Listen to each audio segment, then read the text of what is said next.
Welcome if you're new. I don't know if this is going to be a part of any specific series. I might add it to the empathetic parenting series, but for right now, Spirit just said it's in your heart, speak it. And I know it's a big topic. I feel like it's kind of one of those almost generational curses that's been going on for a long time, and I don't know how much effect that I'm going to have on it, but I know, if nothing else, all of the ripple effects that happen simply in being this kind of parent with my kids and seeing others up level their parenting, at least this part of it, to do this, how good the effects are on kids. And I know also how profound it's been to work with adults who have been through this. And what we're talking about is parental abandonment. And they can take many forms. The most common of them are like a mom or a dad leaves the home and leaves the kids with the other parent. And that can, but it can also take, I mean, it can also be both parents. You can be orphaned. It can be a parent that checks out emotionally, goes into like extreme depression, which doesn't always, it's not always sleeping in sadness. We've talked about depression in many other videos, but like they check out emotionally.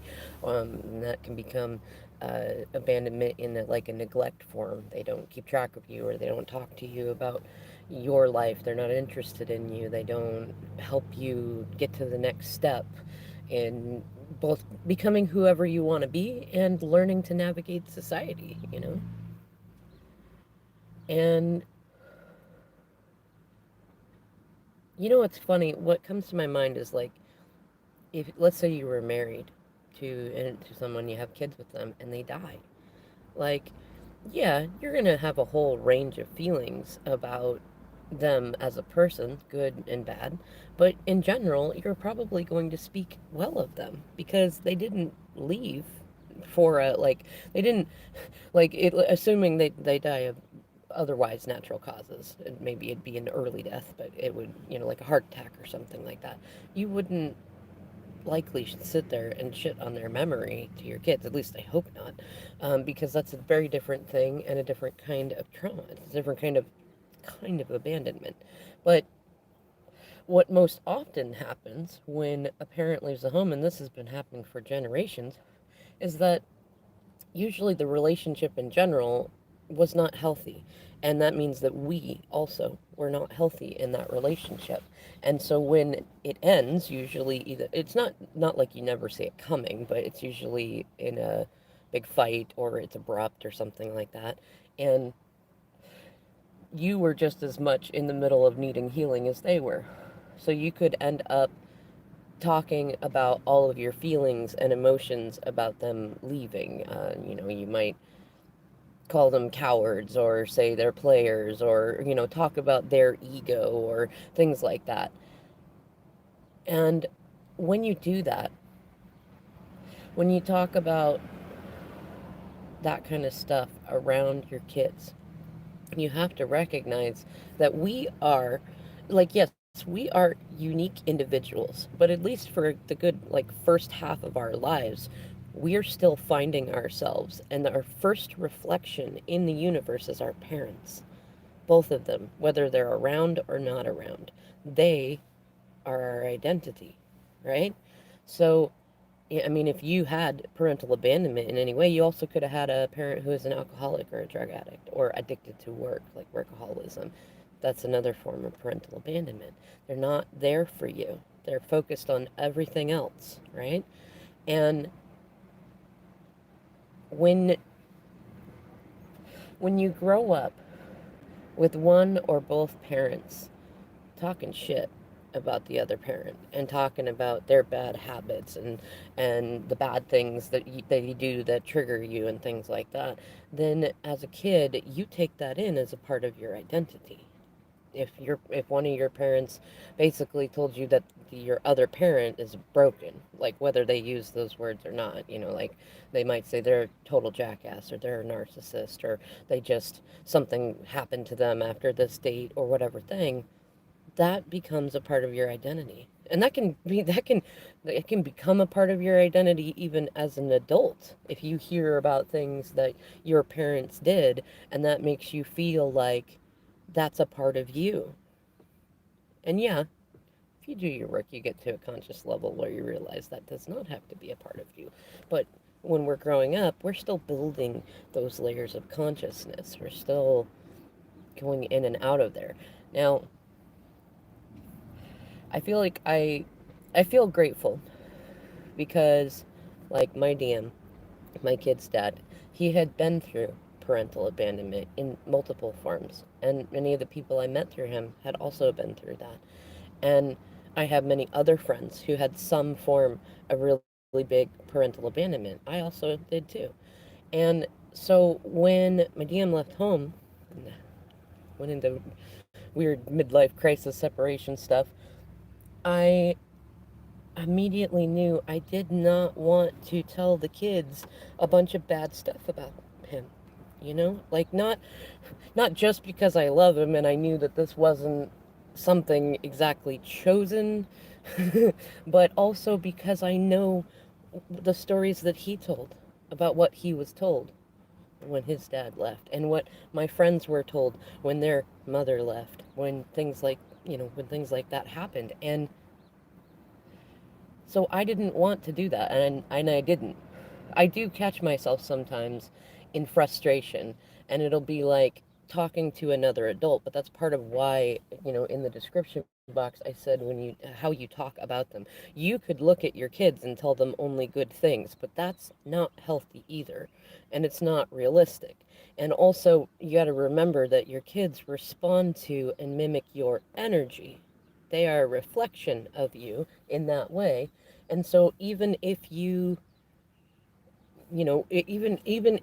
pretend, even if you never say a bad thing around another person, you never let another person say an icky word or not about them, you still, your energy is still there. Your energy is still feeling it, and the kids can feel that. And so it's much better to take an approach when somebody leaves the home. And I'm going to say this, even if you started out in a place of like, yeah, you're going to be mad, you're going to be sad, you're going to say all sorts of things, you can still change that now. And recognize that if for no other reason, you connected with that person and you made beautiful children who have the opportunity to go out and explore the world in new ways that none of us could ever have thought about. There's all sorts of new technologies and new things opening up and new things we're learning on every level there is to learn about. There's new things opening up to learn about that we didn't even know we could learn about, right? When you make sure that your kids know that they're, whether it's their mom or their dad who's not around, that they are important, that their mother or father is important, if for no other reason, then they got together with you so that you could birth your children. They're going to do amazing things. And then look at it like this, you know, you're on a healing journey, and so is the other parent. No matter whether you come in from the other videos or you're just coming here for one on itself, it's really what it is. It's a healing journey. Nobody would leave their kids just because, like, there's nobody, I'm just going to say it, there's nobody who would just go, I don't love my kids anymore and I'm just going to leave them, or I love this other stuff more and I'm just going to leave them. No. Guess what? The people that typically abandon their kids were abandoned as kids, and their parents talked shit about the other parent, and it was all kind of all out war of roses sort of thing. It was not good. Those are the people who typically abandon their kids. And for one thing, it's not, for one thing, it's not just about healing how you feel about it and helping your kids heal it. If there's a part of you that really felt connected to your kid's parent, you're never going to manifest a healed situation, whether it's, back into relationship or marriage or just a good relationship with them and the kids, if you are constantly thinking about how they messed up and how they left and that they're not there. You're remanifesting that. You know, why would you want to do that? If nothing else, you know, if they even if they never come back, why would you want to give so much real estate in your mind and your kids' minds into the ego stuff that they did? Right? How does that help you move forward? How does that help them move forward, your kids? It doesn't. It doesn't. It holds on to the old stuff, and it actually shows how unhealed you still are, and that you're contributing to the cycles that either came from your side or their side. Usually it's from both sides. Like you may have had parents that were there and even married the whole time, but if one of them was an alcoholic and the other one was codependent, I can guarantee that you also experienced parental abandonment in some form or another, and likely just as deep as, a person you were with that had actual parents leave, you know? And I think that we do ourselves and the universe a great disservice by when these partings happen, that we dive into just like basically shit talking the other parent, and it we do a great service to the world and to our children's worlds, their hearts, when we take it from a different perspective, when we say, you know what, I contributed as much to that situation as they did, and I know I know what I felt. I know what I saw in them. I know that to create beautiful children like I have requires that they actually had the heart, the soul, the being in them that I fell in love with. And that makes them worthy of being seen as human. I committed to myself in the beginning of it for many, many reasons that I would not be dishonest about my kid's dad to them or to anyone else. Though I can choose what to focus on. I can sit there all I want and tell my kids about the things that he's not doing right. But you know what? Of the few moments that I've even gotten to that space, I automatically can feel my own child heart feeling shitty about that, right? It's not fun to share the more ego-y sides of life, the immature stuff. But whenever it comes up, you can take a different approach. Like if you got a similar situation where you have your co-parent is working out some immaturities, sowing some wild oats, midlife crisis, whatever you feel like they're going through, those can be teachable moments where you can love them and be honest about them, and you can help your kids think about things that a lot of people don't get conversation about, whether young or old. And so when the situation comes up, they have to figure out how to navigate it without any sort of instructions other than what they may have seen their parents doing, which likely was also being done without a map or anything. Wow, I gotta get off of here for the battery life. In any case, when a parent leaves home,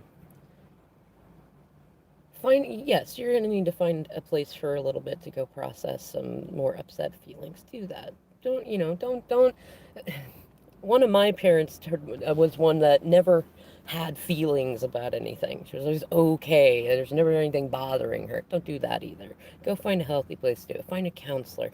Find a friend. Find a coach. Find me. Hi. Email me. There's all sorts of things to process, but recognize that even processing can get you stuck in victim mindsets to where you're constantly talking about it and renewing and remanifesting a crappy situation.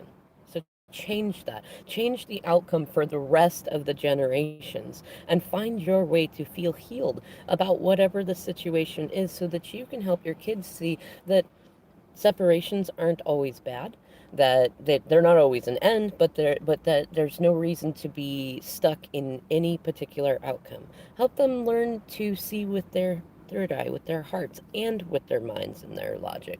Help, look at each situation as a blessing, something that you can be grateful for, that you can help your kids learn to navigate and recognize however you feel about you And however you feel about their other parent, and it will dictate how you talk about them, and that will set your kids up for what their identity is going to feel like until they finally hit an awakening moment and realize whether or not you were full of shit.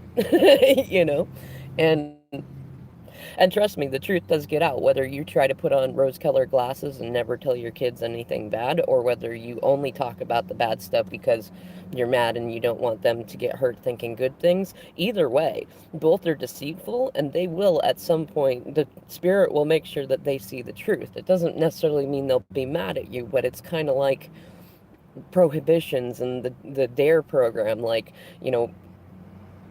wrapping marijuana up, and it definitely made it difficult because a lot of teenagers would then go, pot's really not that bad, so maybe these other hard drugs, which are bad, maybe they're good, or maybe they're fun, or maybe they're not as bad as others. You see what I mean? Like, you create a contradiction, and then once your kids find out that you were somehow full of shit, they're going to wonder what else you were dishonest about, and then that's going to create another part of their identity on it. So like, I'm going to say, trust me, it's always better to be authentic, but make sure that as a part of being authentic with them, that you're looking for ways to feel grateful and to see the good in it genuinely.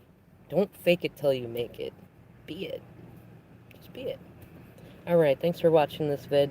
I'll see you in another one.